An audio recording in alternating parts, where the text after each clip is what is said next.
L'incontro con Sardex risale ormai a più di 3 anni fa ed è un incontro per certi aspetti casuale,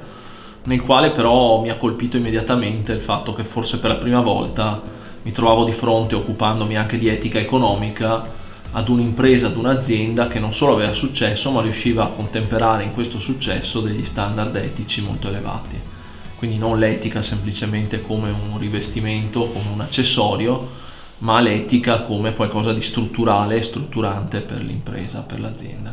Sicuramente l'aspetto della circolarità e l'aspetto dell'apertura, nel senso che di fronte a degli scambi che spesso sono scambi, potremmo dire anche per creare scarto sociale, oppure